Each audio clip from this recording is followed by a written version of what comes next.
And the last benign tumor, we will see the epithelial polyp. And this is the usually precursor lesion of the malignant.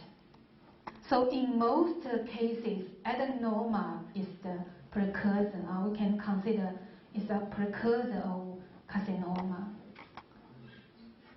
And there are different serrated adenoma, dysplasia in the ulcerative colitis, and also this hematomatous polyps. They can be considered as precursor lesions. So now let's see the adenoma. Here, this picture. Do you find where is the adenoma? Here, this is the normal. This normal one, normal mucosa, the muscular mucosa. And here we can see this is adenoma. Here is adenoma. Here. This is the epithelial hyper or the proliferate. Here we can see this area is the adenoma. So the micro and the histopathology of chronic adenoma, the character is first, it is expitic polypoid growth. The growth pattern is expitic. It could be with a stalk or without stalk, just a broad-based. And it can be according the tissue type, the histological character can be divided into tubular adenoma, villus adenoma, tubular villus adenoma, and this is new. This is sessile serrated adenomas. And this is benign neoplasma. So the proliferation zone is moved from base of the crypte towards to the surface of the epithelia. The epithelial atypia it could be mild, moderate, or the severe. And for this severe, we can consider it can be divided to carcinoma. Always the muscularis mucosa is preserved. So the muscular mucosa still exists. The proliferation is the epithelial cells. First, let's see the tubular and the villus corrector adenoma. So here, this picture shows this is the lumen. This is lumen. This is the mucosa. We can see two different types of adenoma. This is the tubular adenoma, small one and big one. And for this is the villus adenoma. So here we can see this is villus adenoma. This small one is tubular adenoma. And we find this adenoma developed to malignant. Here, this area is invasive adenocarcinoma. So from histological tubular adenoma, we say the growth is similar to the normal cryptic architecture. So we can see the tubule, the tumor, the benign tumor form this tubular. And the villi, the villus adenoma, usually is finger-like projection, towards to the lumen. And compare these two types, villus adenoma have a higher risk to develop invasive adenocarcinoma. The strongest risk factor is not the architecture, but the size. When the size, this is when the tumor is bigger, it has more possible to develop malignant. And for this serrated adenoma, this is a very recently defined new type. This is new type.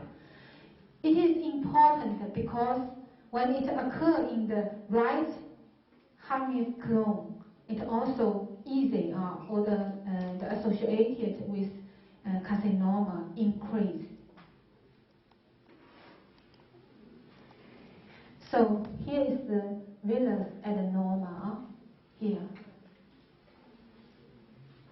This is the lumen, this is the normal mucosa. On the microscope, we can see this is the slight atypia. The tumor cells, the benign tumor cells, is similar as the normal cells. But here is severe atypia. We can say this is the carcinoma in situ. You can see so atypia nuclei, polymorphic nuclei. The giant cell, the giant nuclei, and the multi-layered location of nuclei. Loose of the nuclear polarity. And even you can see the mitosis. So this is malignant, this area. So usually tubular adenoma, it could be with a stalk and also be board-based. Here, board-based, you can see here is the tubular adenoma, the smaller one. On the microscope, we can see this board-based, this area, and this is adenoma. Here is the normal. Still, board-based tubular adenoma, villus adenoma. So this is benign tumor. Now let's see the malignant from the adenoma to carcinoma.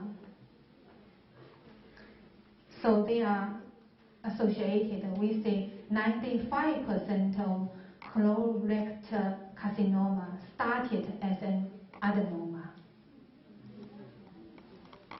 This picture shows us the development of carcinoma in adenoma. This is adenoma, and then atypia, plasia, then malignant, and then the tumor will ulceration, and infiltration. So this picture also shows us the normal. Normal is here, and here is the tubular adenoma 1, and here is the carcinoma, this area. This is early invasion of submucosa. The tumor infiltrated to the submucosa. Here you see, this is the muscular mucosa. Here the tumor infiltration. This is also in one patient, we find the adenoma and the carcinoma. Here is one adenoma with hemorrhage head, bleeding, so it's black. And this is carcinoma. How can you find, or how can you diagnose this? This is adenoma, this is carcinoma. And it's difficult, it needs experience here. For me, also difficult to say. We should see the cut section. So cut section can confirm this is benign, this is malignant. Why? And the sink of mucosa is limited. But here you see this white area, white mass infiltration, submucosa and the muscular layer. This infiltration means this is malignant. But here, this is normal, here is normal. So we consider this is benign, this is malignant. The transition from adenoma to carcinoma is corrected with size. We have already mentioned. When the adenoma, the diameter of adenoma is more than 2 centimeters, the malignant is high, you see. And another is associated with the architecture. The villous adenoma, for this type of adenoma, is more associated with malignant. You see here, this is higher than tubular adenoma or the mixed. The size and the structure. The genetic basis of colorectal carcinoma.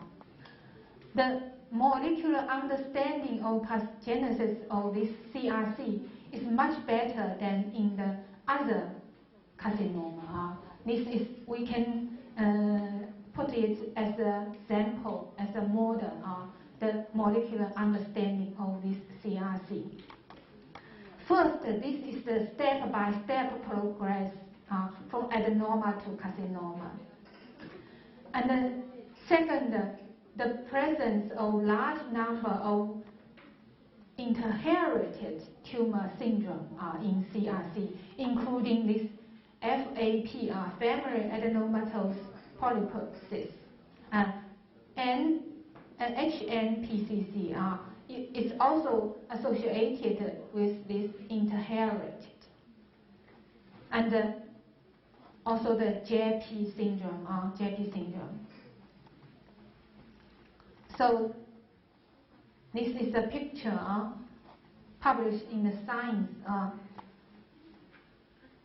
From this picture, we can understand how the CRC develop from this adenoma, one step by one step, the normal clone, and sometimes have the germline or the somatic mutation. For example, this APase mutation. And the second, the methylation abnormal, methylation APC or the beta-carotene. And the third, adenoma formation, this KRAS mutation, P53 mutation. And then the last step is carcinoma, many genes mutated. So here is a summary of the different disease or different syndrome and the different genetic basis here. And some are associated with microsatellite instability. For example, this FAP syndrome. This is associated with winter signaling. So mutated APC cannot bind this beta-carotene and therefore cannot inhibit this signaling. Then the cells will proliferate and form this adenomatous and even carcinoma. And this, for this syndrome, not occur the tumor in the gastrointestinal, but also in other area, other organ. For example, this liver, this thyroid. So here, let's see. So the whole intestinal, we can see many, more than 1,000 adenoma.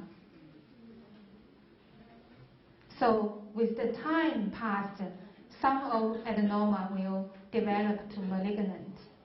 So for this family, for this family, the number of this family will detect, will check, and usually will do the surgical operation when the people still young to cut this before it become too malignant, develop to malignant. So this is the under microscope. You can see this is abnormal. Abnormal. This is the single cryptic adenoma, and here is adenoma. Adenoma. And the second is HNPCC syndrome. It's also associated with inherited. This disease is usually associated with this mismatched repair gene abnormal, so cause this MSI. Here, the picture shows us the MSH abnormal, the mutation. So, from close view, this disease always causes right side carcinoma, right side carcinoma. Histopathologically, we can see the tumor is poorly differentiation. This is tumor cell, tumor cell, tumor cell. And we can see many lymphocytes, the small cells, lymphocytes. And also can produce this mucosine. And for this disease, when it develops to the malignant tumor, the prognosis is better because the spread, the metastasis of this malignant is low. So, from gross view, the carcinoma can be divided. These four growth patterns: X-pytic, dish-like with central ulceration. The third is circular stenosing, and the last is diffusion. So here, this is X-pytic carcinoma. Here, a mass, more than 1, 2, 3, 4. The diameter is 4 centimeters. So here, this is a dish-like carcinoma, and in the center is ulceration. When we cut it from here, we can see this is the normal structure, and here we can see the tumor cells infiltration this area. And here is the under microscope normal structure, and here is the malignant tumor ulceration. So here is also dish-like tumor with deep ulceration, and some area is bleeding. This picture also shows the malignant deeply ulceration tumor. So the last part, the spread of carcinoma, direct extension. The second is metastasis for lymph node. Here we can see this lymph node. This area is tumor. This is normal lymph node, lymph structure, and here many tumors, metastasis. Under high magnification, this tumor cell infiltration or the metastasis. And here you can see the lymph node enlarged. This lymph node is peria aorta. And the second is from the vessel, usually metastasis to the liver. Here, this is the metastatic tumor. Here, this is the nodular in the liver. Here we can see this is the tumor from large intestinal, and this is the normal structure of liver. On the high magnification, we can see this is the gland-like tumor, tumor component. This is normal. So here, this liver, the whole liver is metastasis by this small nodula come from the colorectal carcinoma. And here, the distant metastasis to the brain. Here also to the brain. And so the tumor cells in the parietal, many kind of tumor cells. So from the current view, the CRC, the incidence of CRC is associated with physical activities and the food, the type of food.